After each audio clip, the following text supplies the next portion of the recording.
Okay, now you are able to hear my voice.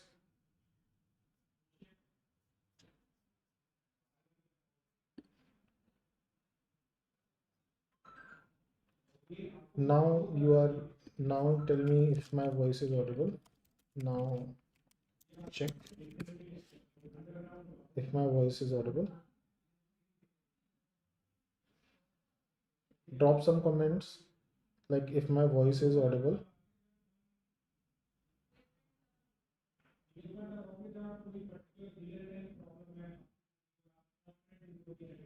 Okay, so there is some glitch in the stream. I forgot to turn on the voice voicing software. So what I'm saying further before this is a SOC Analyst L1 30-day live training series, and today is day 24. So and we are talking about one of the most important skills for any SOC Analyst, like writing or understanding the Splunk queries. Okay, so I welcome you all in this session which you are going to take for Splunk queries. And in the part one, we also covered some of the Splunk queries. Like I have designed 100 plus Splunk queries, and in part one we talk about 30 queries, and in part two we will talk about next 30, and then you will in part three, which is going to happen tomorrow, you will I will talk about like rest 40. So in part two, we are moving with the real world like SOC use cases, the queries you will actually run in your SOC environment in your Splunk SIM tool for detecting attacks, investigations, threat hunting, or incident response. So if you are here, that means you are serious about mastering Splunk as a detection tool. And trust me, once you learn to write good Splunk queries, like 80% of your log investigation will start making sense. So today's focus will be on brute force detection queries, PowerShell command execution queries, failed or successful login correlations, suspicious process executions, network-based detection queries, and how to convert those queries or how to efficiently use those queries. So as always, make sure to gives a thumbs up on this video if you enjoy watching all the previous videos. If you haven't subscribed it yet, make sure subscribe and share this video to particularly in your network, that so that it can reach out to more people so they can take some benefits of this series. So basically in this series, I'm talking about all the necessary topics, necessary things you will need to learn for SOCL. Okay, so without further delay, let's start. So hello, welcome again. My name is Sumit, and let's start today's session.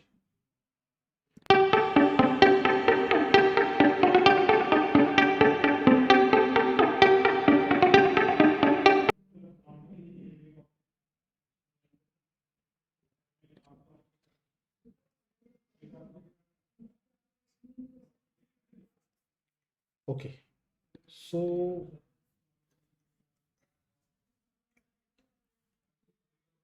as you know, my name is Sumit, and I have 11 plus of experience in ethical hacking, BAPT, or red team operations.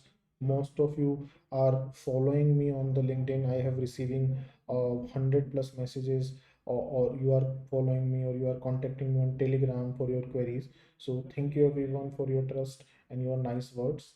And you can check out my LinkedIn profile as well. Here I will share most of the important documents, so which you can take help to in your reading purpose, cracking your intern the Android penetration testing. So this is the day part two, and let's first talk about the first query of today, which is the query to identify the potential DDoS attack. So if you are familiar with the terms DDoS, that means distributed denial of service attack. And what is this distributed denial of service? when you basically flooding some servers, flooding something, like making thousands of requests. So in result of making those requests, your server is not particularly responding. Your server is not particularly responding, and that goes down. So that attack is known as DOS attack, denial of service. But when you are targeting something from various devices or multiple devices with the help of launching multiple requests with multiple devices on a same target. So suppose you are increasing the traffic, like you are making 10,000 requests from single device to a particular target server. So that attack is known as DOS attack. But if you are using 100 devices, 100 plus devices on a single target, so that means you can increase the requests more frequently, and now you are making thousands of thousands requests on that particular time. So that attack is known as DDoS, distributed denial of service. So in distributed denial of service, that will be the query, which is source type network traffic stat some bytes as total bytes by source IP. So we are basically filtering some logs that contains the source IP, the total byte size. So in the network traffic, the source type, which is our network traffic, in which we are going to basically filtering out some logs which contain these type of logs, right? And when you detect this, so what you will get, like this particular detection highlights abnormally high volume of requests or connections hitting the same service, host, or URL from many sources within a short window. So you need to look for some spikes in traffic, synchronized floods, repetitive error, status code errors like 400 or 500 errors, like 4XX errors, 400, 403, 405, 429, 422, 500, 501, 502, 503, these errors, and saturations of specific ports and endpoints. The port which is not commonly used in your network, in your system, the endpoints. So when you looking for all these, so which can indicate the service exhaustion. That means if these things are happen, that means the service you are offering that exhausted and disruption of temps. So we can correlate this with the GUIP distribution, and sudden baseline variance deviations help confirm like a DDoS attack will be performed in your network. So we can use this particular Splunk query to identify it. Then the next query will be the query to identify the potential ransomware activity.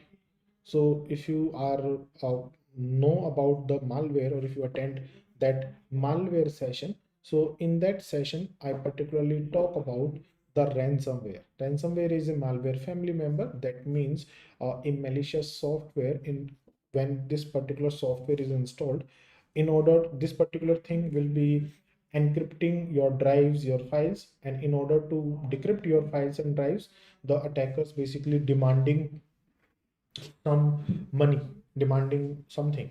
So that is the ransomware. So if the ransomware malicious program or ransomware is installed in your operating system, so that means like in your server, in your system, some file extensions will be changed, some extensions will be added, some encrypted, or some data will be logged, right? So we can access, we can check out the logs, like the source type, which is access action file delete, if some files was deleted, the file path, like some extensions, some you can search for some extensions like encrypted or the extension logged, you know, or like some extensions trends.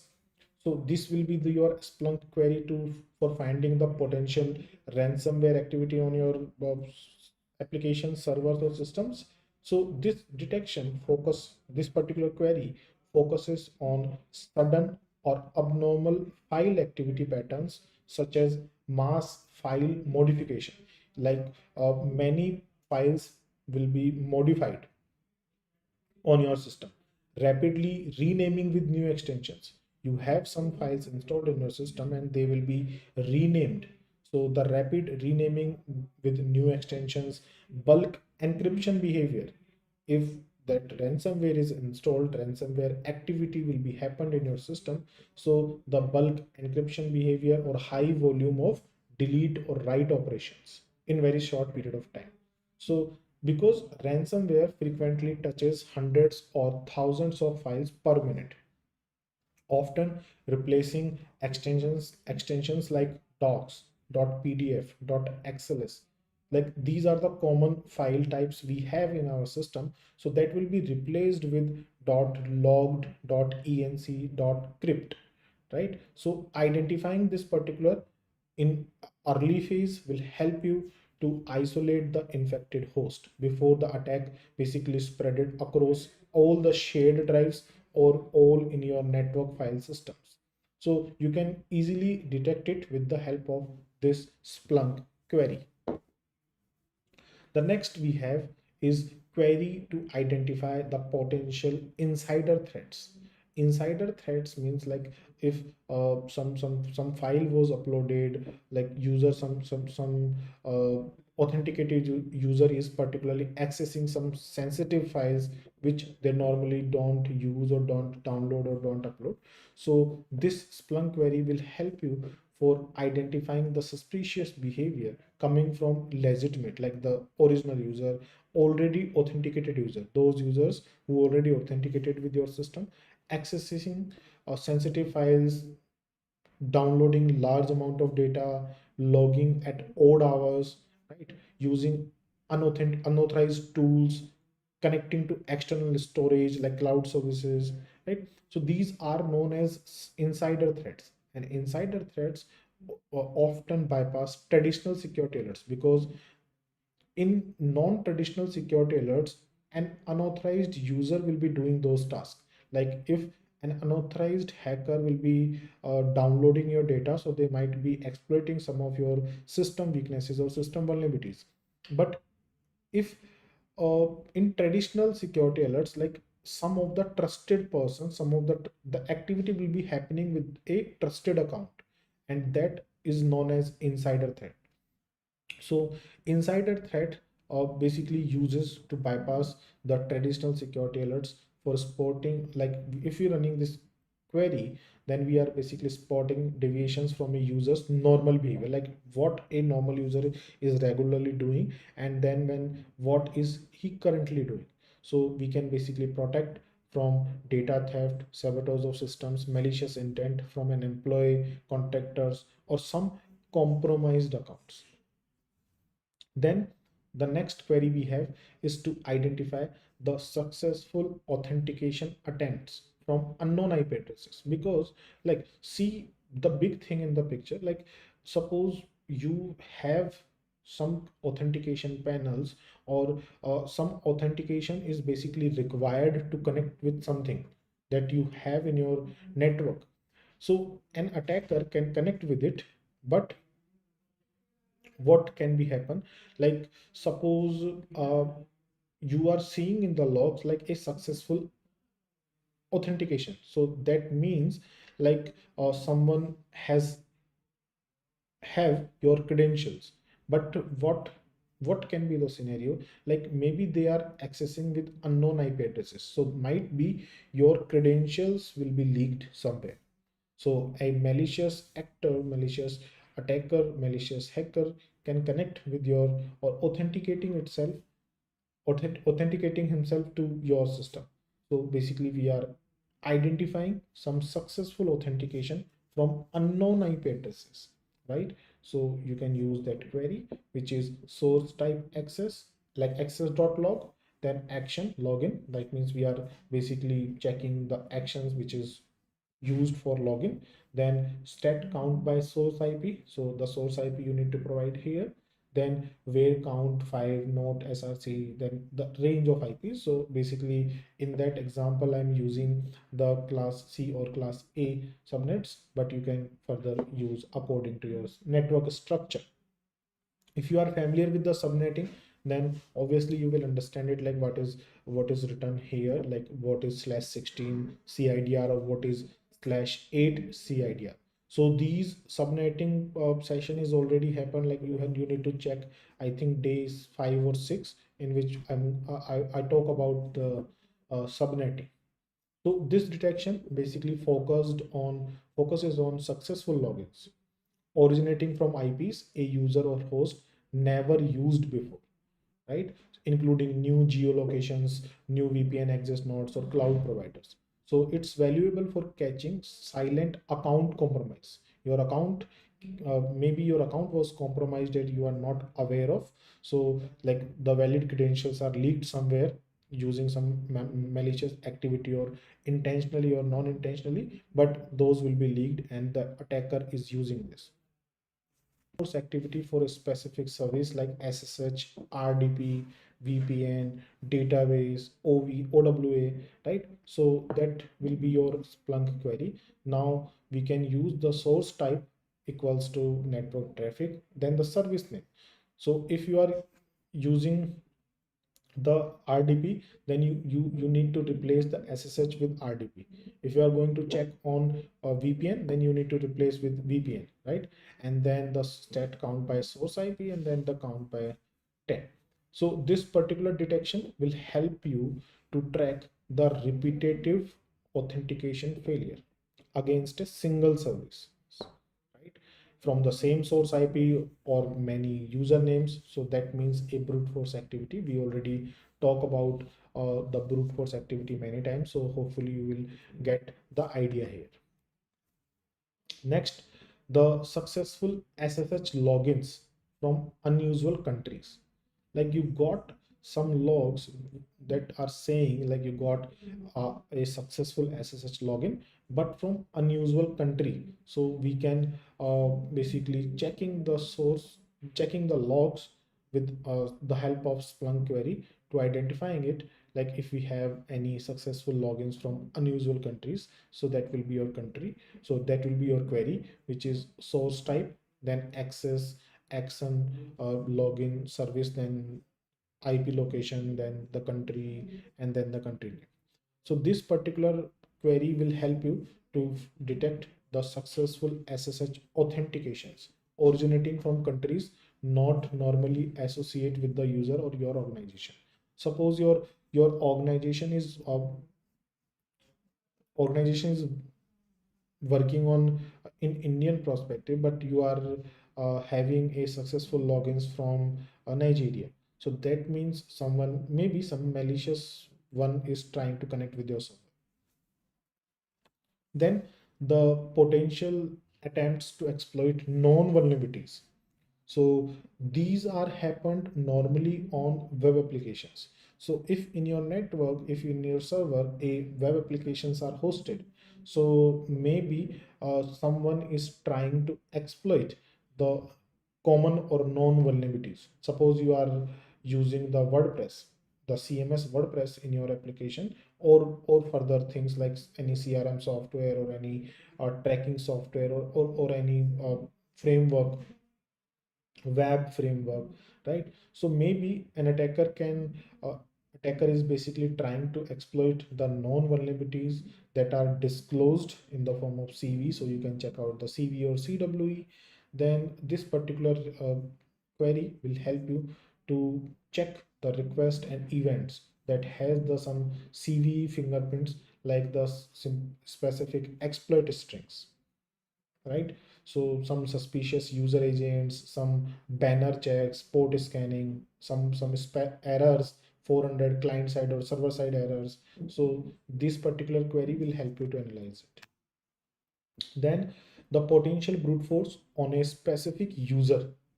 Further, previously we talked about the brute force on a specific service. Now this particular query will help you to identify on a specific user. So we can specify the username in the query and then detect it.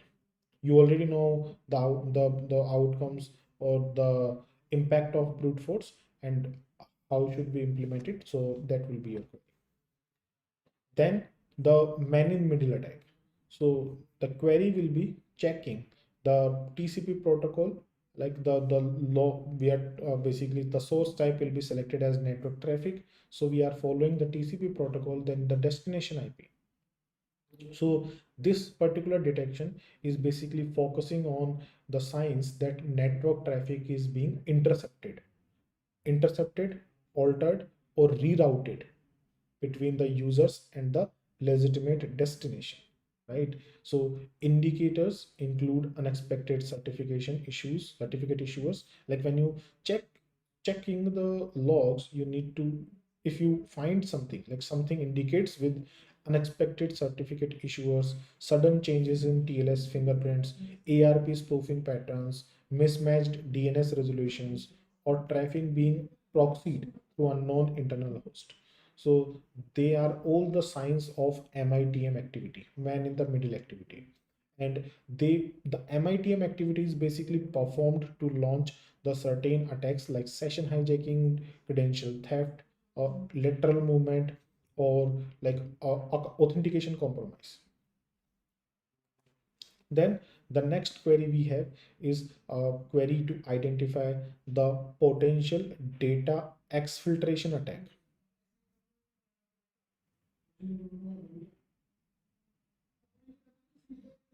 Before I continue, let's take some comments. So Sai Charan is saying, can we use those queries for SSH logs? Yes, Sai.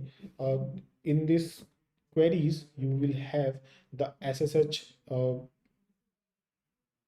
queries for SSH as well. But these queries are specifically for Splunk. If you are checking the SSH logs using Splunk, so then you can use those queries. The You are talking about the source type, like the do you have SSH logs, and in on SSH logs you need to check out this. So whatever source type you have, you can check for related to SSH based attacks. Any new comment?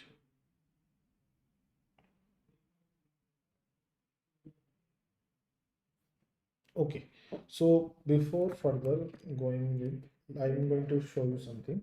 Like here I created a session tracker. In this you will have the each session related information day by day on a structured way. You can click on the link and then you will redirect it to the YouTube session. You will find the resources session here, so you can check out the resources, the topics, right? So it will help you to basically learn day by day.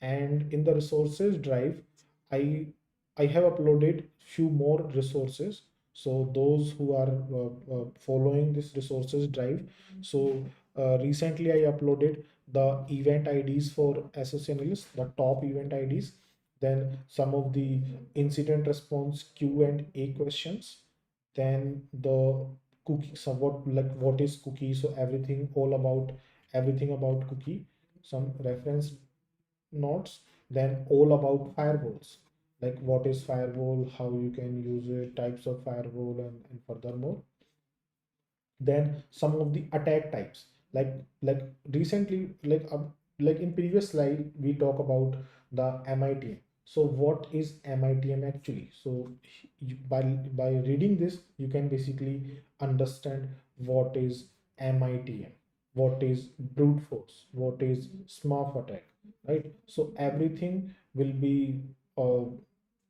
everything in this document will be available on drive. You can check that out.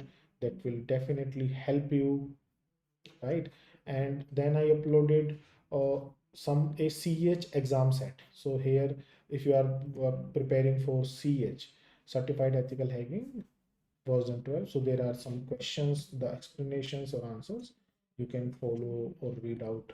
That also the computer networking notes, so a standard book, and then the incident response playbook. So this is the ELAN security of incident response. So everything will be here, like the common protocols or the uh, si- simple information, but that information that every SOC analyst need to see. So the subnetting, everything, right? Then the email header analysis. If you are following with the phishing emails, then you might be know what is header analysis. So how you can analyze the email headers and check if that email is original, that email is legitimate, or maybe spam one or fake one or used for phishing purposes. So this is the complete guide for analyzing the email headers. Then the GRC fundamentals, so that guide is used for GRC fundamentals. The HIPAA compliance checklist, so you can check that out also. The IBM QRadar notes, so if you are using the IBM QRadar, then this is the notes for IBM QRadar. Then the incident response methodologies, so these are all the methodologies for incident response.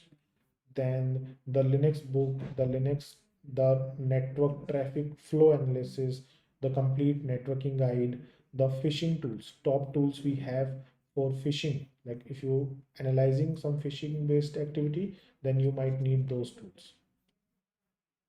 Then the popular SOC analyst uh, general questions like what is compliance, what is MITRA, AWTCK, what is 2FA, what is OSI model. So some simple or beginning level questions for your interview. Then the Python, the roles we have in L1, L2, L3 for cybersecurity analyst, the security plus study guide, so that you can check it out here. And then the SOC open source tools, what tools you have for different, like for monitoring, for scanning, for log management. These are all the open source tools which you can use it for free. Then the threat intelligence platforms, all the platforms we have all over the world that are used for threat intelligence purpose. So these are all the tools list. Some of the important Windows command that you are aware of as in security analyst. So this will be your resources drive. So the all these things will be uploaded on the resources drive. You can check that out in the resources drive session. Go to the notes, and I have also updated the session slide as well. The slide I'm going to the basically the notes that is created for the session is already uploaded in the drive from day 1 to day 23, right? Or day 24 is today, so the slide will be uploaded shortly, and you can check that out.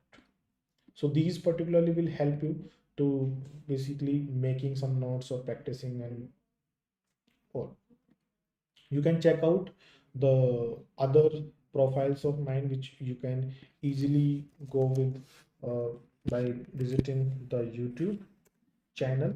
So when you visit the YouTube channel, you will basically find out all the important links which you can check out. You will find plenty of resources which will be helping you. And check the other playlist as well, like for Bob Suite, or for network security, or for network penetration testing, or bug bounty, or for Linux, or some CTF walkthrough, right? So these all are the available resources on this drive. I'm basically uploading this resources drive more, and uploading some more notes for you, so you will get some benefits from it. Okay, let's continue. So now we have the potential data exfiltration query. So data exfiltration means like somehow some data was exfiltrated from your server. So you need to check the outbound data transfers, right? From internal systems to external or non-trusted destinations. So for specifically some protocols like HTTP, FTP, SSH, Telnet, or cloud storage or even DNS. So this will be the query.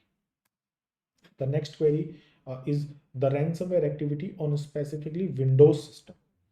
Like previously I have a query for ransomware activity, but this query is on only for Windows system. So we already discussed about it, like what is this and how you can use this. So we are basically checking some extensions like logged enc crypt or ransom or something like this, some specifically event id like 4663, sysmon file create time, file write events. Then the query for unusual network traffic pattern.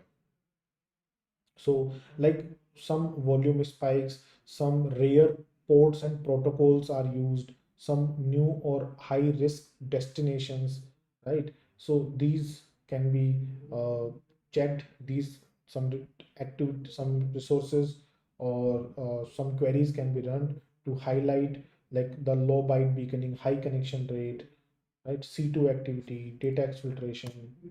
Then the brute force query for a specific protocol. Earlier, that query was used to identify the potential brute force attack, but this particular query will help you to identify the brute force on a specific protocol. So you have to mention the protocol in the query, just like I mentioned HTTP here, but you can use some more protocol or some more important protocols like SSH, RDP, right? SMTP or DB, MySQL database or something like this. So you can use that also. Then the next query will be the account takeover. You might know about what is account takeover is. So if someone is somehow compromised your accounts, know your credentials, bypass the two-factor authentications using, or maybe reset your account passwords, or somehow they basically logged in into your account without your permission, so that is known as account takeover. So we are basically checking the account takeover attempts if the attacker is trying on your user's account or legitimate account or admin account. So we are checking the log sources for potential activity, and that will be the query. So this particularly helping you to identify the session hijacking or some account compromised based issues. Then the DNS tunneling activity. So this particular query will help you for DNS, looks for DNS queries like the normal checking some data channels instead of normal host name lookups, like the long subdomain, usually high query frequency, repetitive txt record requests, high annex domain rates. These all are the DNS records which you are aware of. So if you are not aware of what is DNS tunneling, so first you need to learn about the DNS records, and after that you can learn about the DNS tunneling. So the SQL injection attempts query on web servers. So SQL injection is a web application based injection in which the attacker will trying to inject the SQL statement in the application or in the application database, and in a result the attacker basically wants to dump your data making some queries. So if that is happening or that is happened on your uh, server systems or applications, so we are basically detecting it, and with the help of this query in the sources, in the logs, we are trying to detect if uh, some query will be made that containing the SQL payloads or patterns. So unusual database error responses, so these will be checked, and then we can analyze if we are able to find any potential SQLi attempts. Then the brute force on a specific domain. Further, we make a query for brute force on a specific user, a specific protocol, no, now on a specific domain. So if you have a network, if you have an organization that contains multiple subdomains, multiple domains, so you need to check out the activity on a specific domain. So that will be your query to checking in the sources. the brute force attack on a specific application or path, right? So that will be your query. Hopefully you are understanding it. If you are not understanding it, so do not hesitate to drop a comment.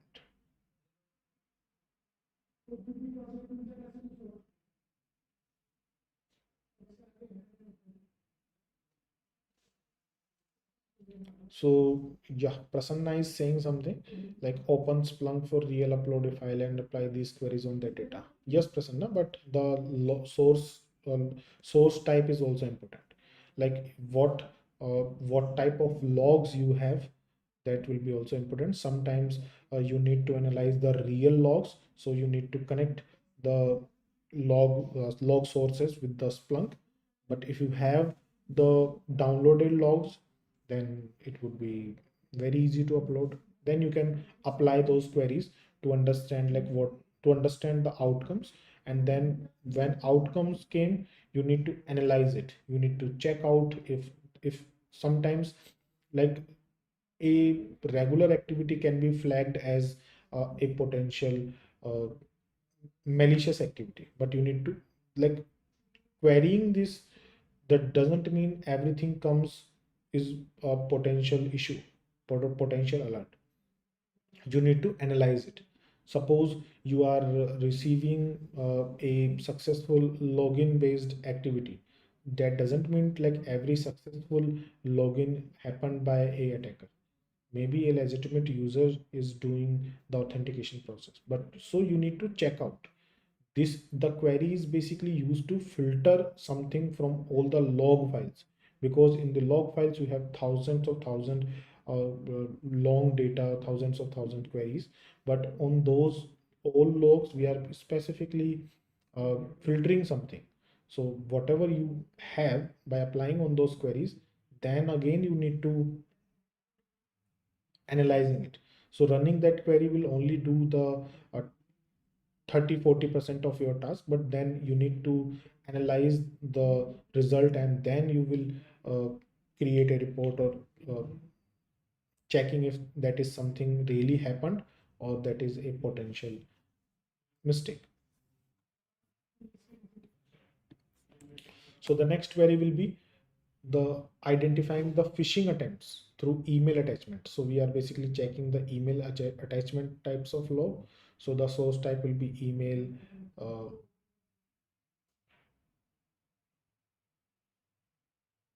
and then the .exe file extension or .zip. Okay, I've got an interesting comment. Why your content is not available in English? I think I'm speaking in English. You are hearing something else?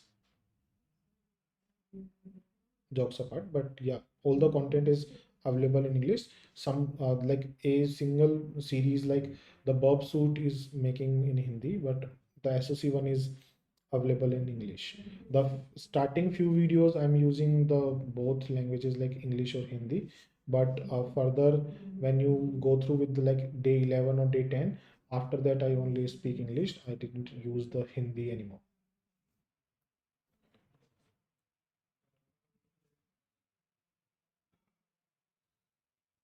And all the resources are available in English. The next query will be potential exploitation attempts on vulnerable services. So some services are exposed and contains more vulnerabilities like the SSS service, the RDP service, or the MySQL service, or like the port number 8080.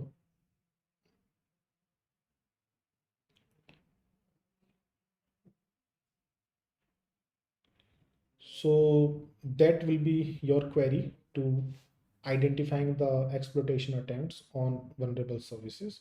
So you can check out like if some attacker is trying to running some scanners, so you can check out like such as specific URL path, some payload strings, unusual headers, scanners like user agents, or repetitive probing the same endpoints. So we can basically get an idea like if an active exploitation are happening with the help of those vulnerable services, or some of the resources was affected or not.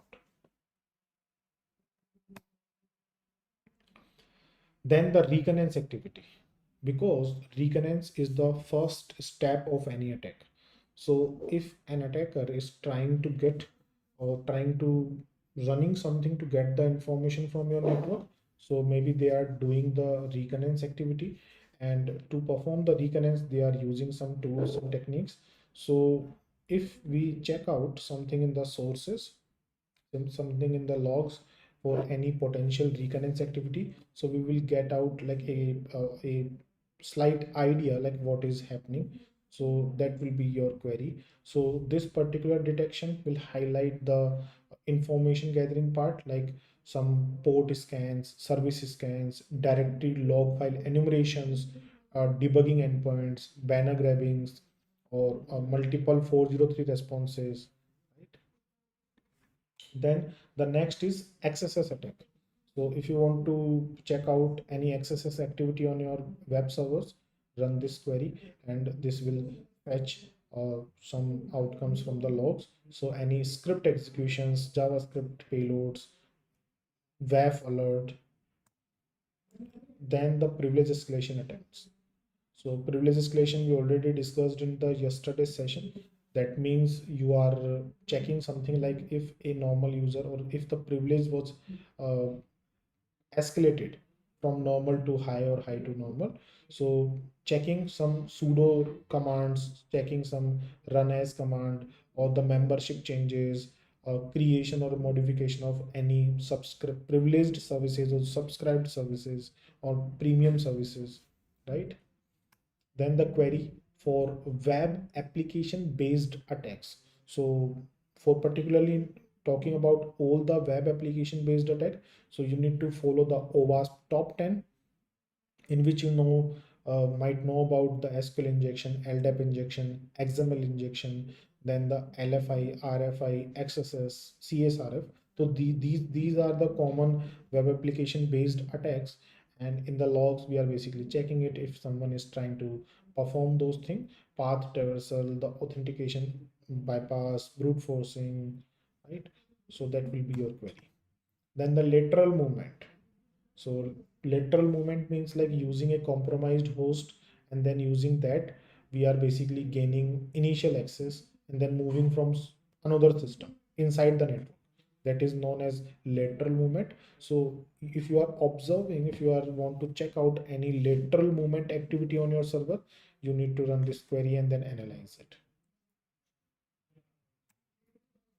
Then the unauthorized changes to some sensitive file. If you stored some files or if you have an operating system, so this is based on Linux. So in Linux the etc directory contains your username details, sorry, user uh, all your user details, all your password details, group password, and many more. So and var directory, variable directory. So if some changes are happened in these directories, you need to check out those directories, and to detect it, we are basically querying this Splunk query in the logs. Then the port scanning activity, you already know about the port scanning. So the port scanning, we are basically checking if someone is trying to scan the port, so maybe they are planning to do something more. So we are checking by identifying any potential port scanning activity. So you need to check out if someone is trying to scan your hosts with a short period of time with high connections, or like the repetitive synchronized requests, like the 400 requests or 500, or the recurrences services, right? So these might be the basic implementation of a before exploitation. Then the next query will be the identifying the potential PowerShell activity, right? So the PowerShell activity on Windows system. So as you already know, like PowerShell is very useful in attacker style. So we are basically checking any base 64 commands, the remote script downloads, use or invoke web requests, PowerShell being launched by unusual parent process. So these things you need to check out in the outcomes if that is happened or not. And because the PowerShell is a common tool that is used in malware, credential theft, lateral movement, spotting, abnormal command line argument, or any malicious command executed, right? So we can basically detect some compromised detections very early. Then the next is the SQL attempt on web servers. So that will be your query for SQL injection. And the last query for today is the brute force attack on a specific domain controller, DC. So if you know about the Windows server, you might know about the domain controller. So we are basically identifying the potential brute force activity on a DC. So that will be a query. And this detection basically filtered the failed authentication, like the event IDs of 4625 or 4771 and 4776, to spot rapid repetitive login failures from same IP, from different IP, from different origins or geolocations with a short window of time, short period of time. So focusing on your DC can help you reveal targeted password spraying, brute force attack, or something like that. So these all are the next 30 queries for Splunk uh, environment for your SOC check. And the next 40 queries will be continued in the next session, which is going to happen tomorrow. So these are already uploaded on your drive. You can check that out. Like 30 queries are uploaded, and I will be uploading 30 more. So Prasanna is saying, do we need to remember these queries? No. Like, you do not need to remember these queries, but if you have them written somewhere, or if you have them with you, then it will be beneficial. Otherwise, you can always take help of the search engines or the resources. But if you have them, if you have the better understanding of attack, suppose suppose your team manager is saying you need to check out any activity of SQL injection, that will be your task. Your task is to, your team manager is saying you need to check out any SQL injection attempts on your web servers. So first you need to think in your mind, like when we when we doing SQL injection, so what things we will perform, what tools we are using, basically what activity will be performed. So according to that, the logs will be logged. So you need to find out those things in the log. Like when we perform SQL injection, so we are basically using some SQL statements, we are running SQL map command, we are trying to dump some data, we are changing something. So that will be the SQL injection attack. So if we do that, then what things will be logged? So these though according to the activity, the logs will be logged, and in the logs you need to check out this.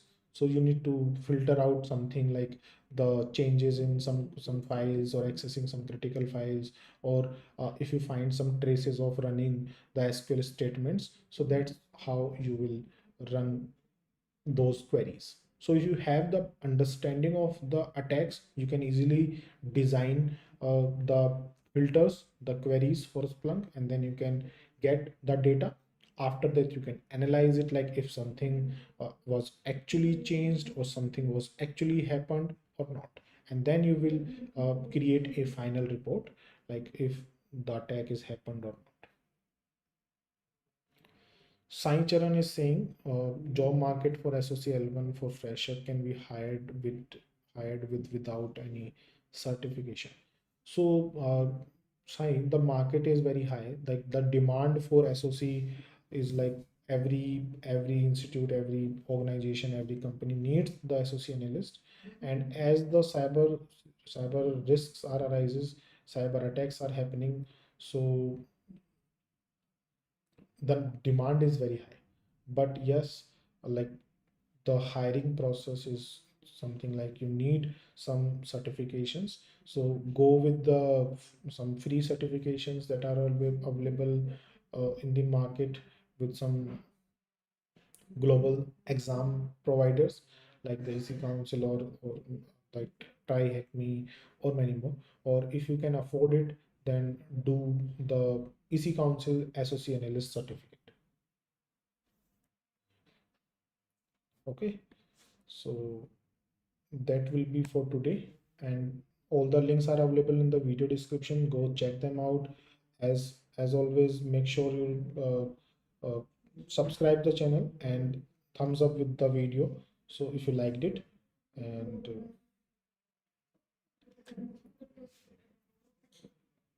thank you again for joining it. मैं मिलता हूँ आपसे. I will see you in the next video. So till then, take care. Bye bye.